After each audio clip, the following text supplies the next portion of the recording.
अगर आपका बेटा उदंड हो तो आपका प्रारब्ध आपको कष्ट नहीं दे रहा है, आपके बेटे का प्रारब्ध आपको कष्ट दे रहा है, क्योंकि आप वहां आसक्त हैं। उस बेटे में आप मोहग्रस्त हैं। गांधी जी भी जीवन भर पीड़ित रहे। उनका बेटा हरिदास जो था ना, दारू पीता था, बहुत शराब पीता था। बेटे के दुराचरण से वो पीड़ित रहे। बेटे का प्रारब्ध कष्ट दे रहा है, क्योंकि आप वहां आसक्त हैं। आज के इंसान के रोम रोम में आसक्ति भरी पड़ी है, मोहग्रस्त है, जो उसको पीड़ित किए हुए है। आसक्ति से ही संस्कार बनते हैं, आसक्ति से एक दूसरे का कर्म जुड़ता है। इसलिए भगवत गीता में अनासक्ति की परिभाषा की। इन तत्वों को समझने के लिए आपको अनासक्त होना पड़ेगा, असंग होना पड़ेगा, संग छोड़ना पड़ेगा, क्योंकि आपको केवल आपका कर्म प्रभावित नहीं करता, माता पिता पुत्र पत्नी भाई का कर्म भी आपको प्रभावित कर रहा है। जहां जहां आपकी आसक्तियों की डोर है, वहां वहां आप प्रभावित है। जिसके संग साथ है वह प्रभावित करेगा ही करेगा। जीवात्मा सबको समझना हो तो आपको असंग होना पड़ेगा, मतलब सबका साथ छोड़ना होगा। जीवात्मा को सही सही सम्यक रूप से समझना होगा, नहीं तो संस्कारों का रेला ही आपके साथ चल रहा है। जीवात्मा को कहाँ समझेंगे। जिज्ञासा स्वाभाविक है,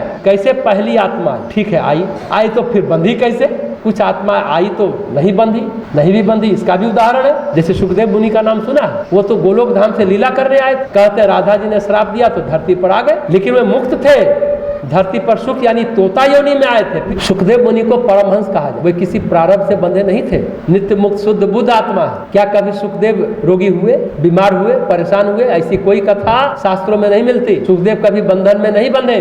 आप कह सकते हैं भागवत सुनकर वो मोहित हुए और दौड़े चले आए। किस पर मोहित हुए? कोई सांसारिक विषयों पर मोहित हुए। भागवत कथा चलती रहती। भागवत कोई पुस्तक नहीं है। जहाँ भक्ति, भक्त और भगवान तीनों एक जगह उपस्थित हो जाए तो समझ लो भागवत हो गया। तीनों का गुणगान हो रहा हो वो समझो भागवत। कोई सांसारिक विषय पर मोहित नहीं हुए हैं सुखदेव। भागवत यानी भक्ति, भक्त और भगवान पर मोहित हुए। इस मोह के लिए तो नित्य मुक्त जीव भी तरसते हैं, नित्य मुक्त आत्मा भी तरसती है। इससे ऊपर चीज है वो।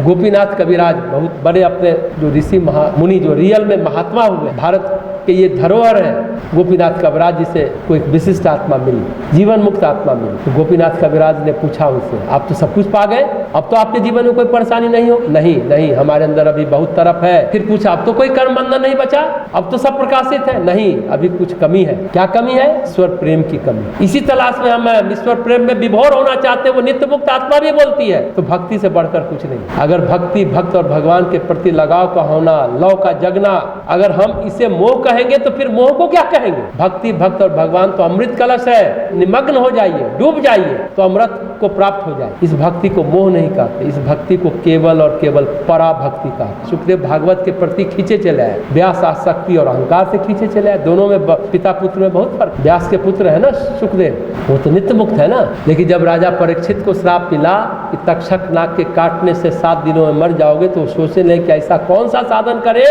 कि 7 दिनों में मेरी मुक्ति हो जाए, मोक्ष हो जाए, तरन तारण हो जाए। तो सब ऋषियों ने कहा सुखदेव मुनि अगर भागवत सुना दे तो बात बन सकती है। परीक्षित कहाँ के राजा थे? हस्तिनापुर के राजा, जो मेरठ के पास है। और मुजफ्फरनगर के पास है सुखताल, जहाँ पर सुखदेव मुनि रहा। उस समय वहाँ जंगल था। वहाँ हस्तिनापुर से डेली आते थे, भागवत सुनकर परीक्षित लौट जाते थे। राजकाज भी चलाना था। ये तय हो गया कि परीक्षित की मृत्यु 7 दिनों में निश्चित है। सुखदेव सुना रहे हैं, परीक्षित सुन रहे हैं। मोक्ष तो स्वाभाविक है भाई। मोह मुक्त मृत्यु ही तो मोक्ष बनती है। ध्यान से सुनिए, मोह मुक्त मृत्यु मोक्ष है। अब भागवत कौन लिखा मालूम है? भागवत के लेखक महर्षि व्यास है, उनके पुत्र हैं सुखदेव। ऋषि व्यास भागवत के लेखाकार है, लेखक है, तो डायरेक्ट उनसे सुनिए ना।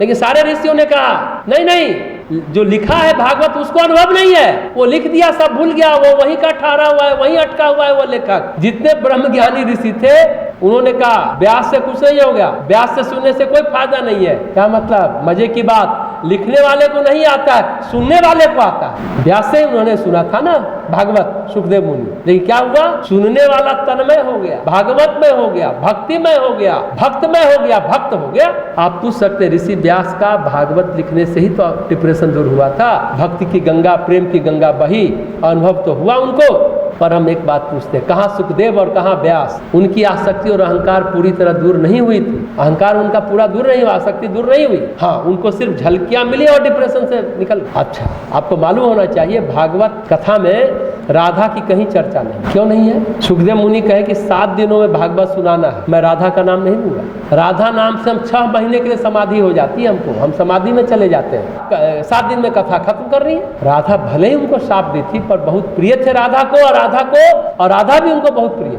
राधा एक दिन बोल दी ना कि यही चिपटा रहता है दिन भर, जा धरती पर घूम कर आ, लोक कल्याण करा जाकर। अरे भगवती या भगवान कोई साफ थोड़ी देता, उन्होंने कहा कि थोड़ी देर के यहाँ से टलो, निकलो, जाकर लोक कल्याण करो। थोड़ा घूमेगा तो धरती का वातावरण बदलेगा तेरे घूमने से। सुखदेव मुनि को इसलिए भेजा, इसलिए वो भगा दी थी। अब आपका समझ, महाभारत, गीता, विरोधाभासी बहुत चीज मिला। एक बात यहाँ समझने की है, दो शब्द है, एक नॉलेज और एक विजडम अंग्रेजी में। नॉलेज शब्द कैसे बना बताएंगे? टू नो, आपने जाना, जानना इंद्रियों की सहायता से होता है। विजडम शब्द कैसे बना? आपको विजन हुआ, आपको अनुभूति हुई, आपको अनुभव हुआ, आपकी दृष्टि विकसित हुई। तो ज्ञान के दो तरीके हैं, टू नो और टू एक्सपीरियंस। अनुभव, जानना और अनुभव करना। जानना इंद्रियों से होता है, लेकिन अनुभव करना इंद्रियों से ज्यादा मन से होता है। जैसे कान से सुना या कुछ पढ़ा, कुछ आपने पढ़ा, यह है परोक्ष अनुभूति। आपने तो देखा नहीं ना, अफ्रीका के बारे में पढ़ा, आपने अफ्रीका को तो देखा नहीं, ये हुई परोक्ष अनुभूति यानी अप्रत्यक्ष अनुभूति। और एक आदमी अफ्रीका देखा, घुमा फिरा, अनुभूति किया, यह अपरोक्षानुभूति यानी प्रत्यक्ष अनुभूति। परोक्ष अनुभूति नॉलेज है और प्रत्यक्ष अनुभूति विजडम है। परोक्ष और अपरोक्ष, परोक्ष हो गया अप्रत्यक्ष, अपरोक्ष हो गया प्रत्यक्ष अनुभूति। यही फर्क है नॉलेज और विजडम। आग जलाती है, ये आप सुना, इस तरह से जाना, टू नो। आग में उंगली जली, ये अनुभव हुआ, तो फर्क है ना दोनों में। ये बात पांडिचेरी हम गए थे तो वहाँ देखे तो ये बड़ा अच्छा लगा। वहाँ जो +2 का कॉलेज है ना, तो उस कॉलेज का नाम क्या है जानते हैं? नॉलेज। +2 के ऊपर का जो कॉलेज है उसका नाम है विजडम। नॉलेज का अगला आयाम है विजडम। लोअर कॉलेज का नाम है नॉलेज, और जो बड़ा कॉलेज है उसका नाम है विजडम। तब बढ़िया है। तो ब्रह्म की बात करने से कोई ब्रह्म ज्ञानी नहीं हो जाता, उसको अनुभूति होनी चाहिए यानी एक्सपीरियंस होना। हम हमेशा बोलते हैं ना, इंद्रियों से जो जानकारी मिलती है, सूचना मिलती है, वो जानकारी है। कई प्रकार के विचार भी मिलते हैं, यह ज्ञान नहीं है। जानकारी और विचार जब अनुभव में उतरता है तो ज्ञान बनता है, और ज्ञान जब पूर्णता को प्राप्त करता है तो विज्ञान बनता है। तो बार बार कितनी बार 6 महीने में आप लोग को बताया। तो आसक्ति और अहंकार प्रारब्ध का निर्माण करती है, बाकी आत्मा पर कोई प्रारब्ध नहीं है।